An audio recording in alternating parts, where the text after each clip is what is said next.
Hallo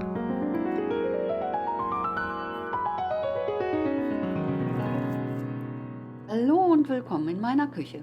Jetzt ist die Gelegenheit, eine Schwarzwälder Kirschtorte zu backen, denn dazu können die im Sommer eingekochten Sauerkirschen verwendet werden. In diesem Video zeige ich euch, wie ihr eine leckere Schwarzwälder Kirschtorte selber backen könnt. Zunächst wird ein Biskuit gebacken. Für eine kleine Torte von 18,5 cm Durchmesser verwende ich 3 Eier, die getrennt werden. Ich betone nochmal, dass es sich um eine kleine Torte handelt. Der Ofen wird auf 180 Grad Celsius vorgeheizt.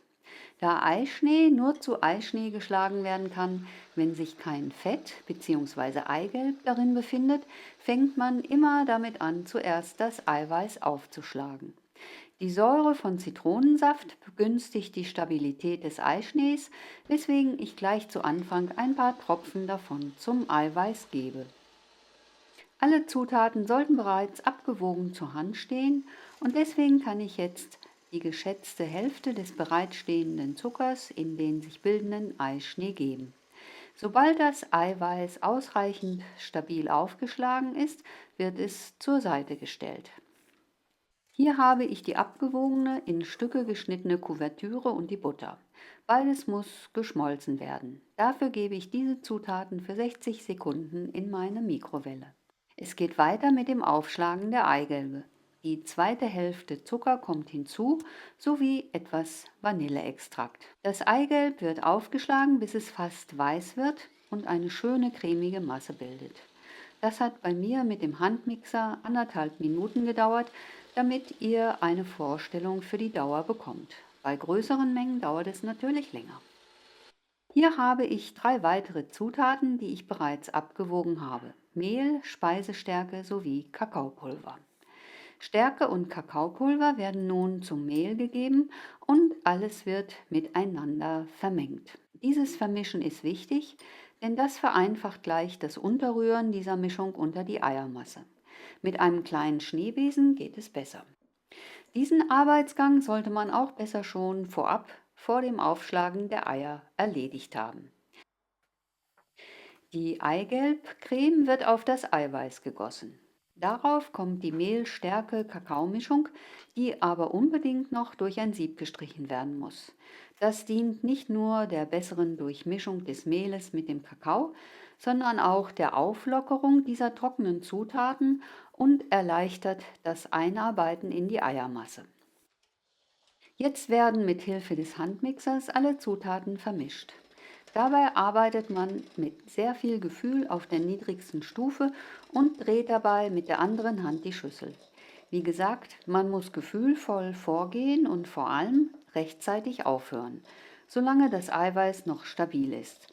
Sonst verliert alles an Volumen.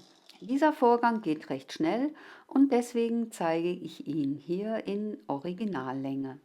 Und dann muss auch noch die Butter-Schokoladenmischung eingearbeitet werden, welche mittlerweile geschmolzen und durchgerührt worden ist.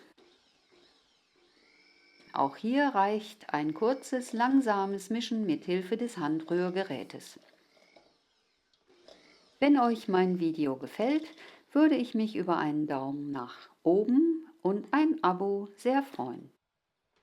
Wenn sich nicht alles Mehl, zum Beispiel am Rand, einarbeiten lässt, hört man besser auf und benutzt für diesen Rest einen Teigschaber. Dabei fährt man am Rand der Schüssel entlang und führt ihn in die Mitte des Teiges, wobei man die Schüssel dreht und sich so vorarbeitet. Auch hier ist weniger mehr.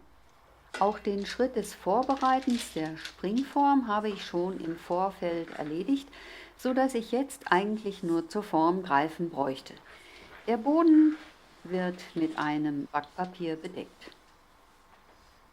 Der Rand wird auf das Papier gelegt und der Verschluss schon fast zugezogen. Erst kurz vor dem endgültigen Verschließen wird der Ring in die Hülle des Bodens gedrückt. Auf diese Art zieht das Papier keine Falte. Das Papier sollte so groß sein, dass es bis zum oberen Ende des Springformrandes reicht. Damit der Boden gleichmäßig bäckt, also nach dem Auskühlen in der Mitte nicht zusammenfällt, setze ich die Springform nun in einen Tortenring aus Edelstahl, den ich der Größe der Springform anpasse. Man sollte das Papier anschließend mit Butter einfetten, dann löst sich der gebackene Teig besser. Der Rand der Springform darf aber nicht eingefettet werden. Auf diese Art erhält der Rand des Teiges nicht auch noch von der Seite Hitze, sondern hauptsächlich von unten, sodass er am Rand nicht zu trocken wird. Der Teig wird in die Form gegossen, etwas glatt gestrichen und wandert nun mitsamt Tortenring für 25 Minuten bei Ober-Unterhitze in den Backofen. Nach dem Backen lasse ich den Kuchen kopfüber auf einem Kuchendraht auskühlen. Das ist auch der Grund, warum ich den Rand niemals einfette. Der Kuchen wird, wie gezeigt, mit einem glatten Messer vom Rand der Springform gelöst. Erst dann kann man die Form öffnen und den Rand abheben. Der Kuchen wird auf der Hand umgedreht und das Backpapier wird abgezogen. Wenn ich es eingefettet hätte, wäre es wahrscheinlich einfacher gegangen. Anschließend wird der Teig horizontal zweimal durchgeschnitten. Am besten benutzt man dazu einen Kuchendraht. Für die Zubereitung der Kirschfüllung schüttet man die Sauerkirschen durch ein Sieb und fängt den Saft auf. 100 Gramm davon gibt man in einen Topf und zuckert diesen, falls das nicht schon geschehen ist. 15 Gramm Maisstärke werden mit etwas Wasser vermengt, in den kochenden Kirschsaft gegeben und wieder aufgekocht, so dass er richtig schön dick wird, denn nun werden noch die Kirschen wieder dazugegeben, sowie gegebenenfalls ein Esslöffel Schwarzwälder Kirschwasser, also Kirschschnaps, wenn man das möchte. Später dazu mehr. Alles wird verrührt und auskühlen gelassen. Und man sollte sich einige Kirschen aus dem Pudding herausnehmen und für die Verzehrung der Sahnetuffs zur Seite legen. Mit einem Sparschäler werden Schokoladenspäne von einer halben Tafel Zartbitterschokolade gezogen.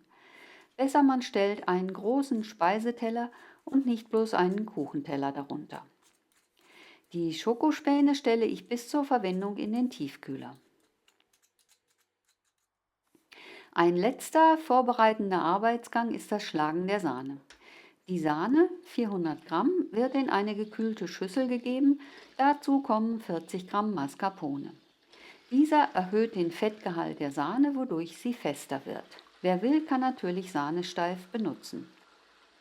Die Sahne wird steif geschlagen und wenn sie anfängt fester zu werden, gebe ich einen Teelöffel flüssigen Honig dazu. Dann schlage ich weiter, bis sie richtigen Stand hat. Jetzt kann endlich die Torte zusammengesetzt werden. Auf eine Platte wird die unterste der 3 Teigplatten gesetzt. Der Teig muss noch etwas befeuchtet werden und dafür verwendet man Schwarzwälder Kirschwasser. Das ist ein Schnaps mit 40 Volumenprozent Alkohol und sollte nicht mit einem Likör verwechselt werden. Dieser Schnaps wird aus speziellen Kirschen im Schwarzwald destilliert und hat einen ganz bestimmten Geschmack. Auf dieses Aroma ist auch der einzigartige Geschmack der Schwarzwälder Kirschtorte zurückzuführen. Die Teigplatte wird großzügig mit dem Schnaps befeuchtet. Man kann ruhig 3 bis 4 Esslöffel verwenden. Wer keinen Schnaps nehmen will, kann oder darf, nimmt etwas Kirschsaft. Dann werden die mittlerweile abgekühlten Kirschen auf dem Boden verteilt, wobei ein Rand von 1 cm freigelassen wird. Auf die Kirschen kommt nun eine Sahneschicht. Ich habe insgesamt 440 Gramm geschlagene Sahne zur Verfügung. Die Torte benötigt 3 Schichten sowie den Rand und die Sahnetuffs obenauf. Das sind also 4 Teile. Also rechne ich pro Schicht gute 100 Gramm. Deswegen stelle ich die Platte jetzt auf eine Waage und verteile die 100 Gramm Sahne auf den Kirschen und dem Rand, der ohne Kirschen auskommen muss. Das macht man, damit die Kirschen nicht herausrutschen und den Sahnerand verfärben. Nun kommt die zweite Teigplatte auf die Sahne. Auch diese Platte wird nun großzügig mit Kirschwasser beschwipst. Ich lasse mir immer noch einen Rest angedickten Kirschsaft über und verteile diesen auf der zweiten Teigschicht, da ich das gerne mag. Üblich ist das aber nicht. Darauf kommt nun die zweite Sahnefüllung von guten 100 Gramm. Auch sie wird verteilt und glatt gestrichen, bevor es zu der dritten Lage Kuchen kommt. Die dritte Schicht muss zunächst von unten nach oben gedreht werden, denn auch sie erhält zuerst eine Schnapsdusche. Dann wird sie wieder gewendet und als dritte und letzte Teigplatte auf die Sahne platziert. Darauf kommt die dritte Schicht Sahne. Bevor ich die jedoch verteile, bestreiche ich den Rand. Dabei gehe ich vor wie ein Maurer. In der linken Hand halte ich zwar keine Kelle, aber einen gehäuften Esslöffel Sahne und mit der rechten Hand verwende ich einen Spachtel, mit dem ich die Sahne auf dem Rand verteile. Es ist eine kleine Geduldsarbeit, aber man kommt voran.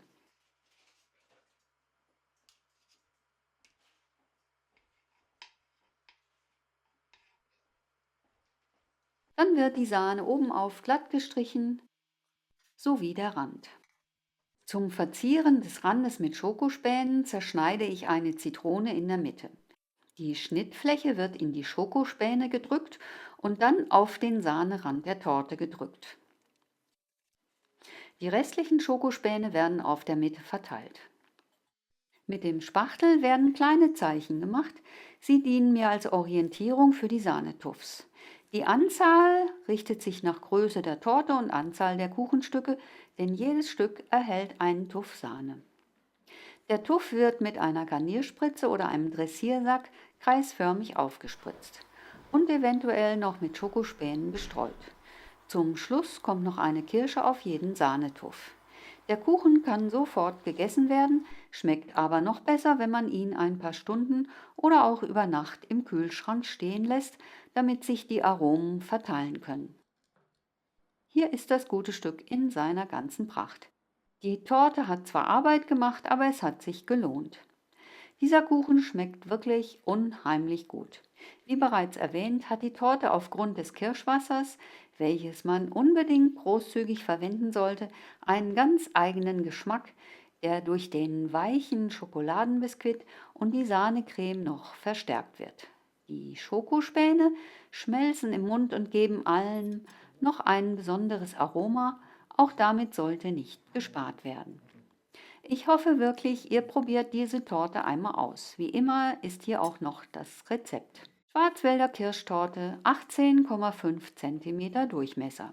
Schokoladenbiskuit, 3 Eier getrennt.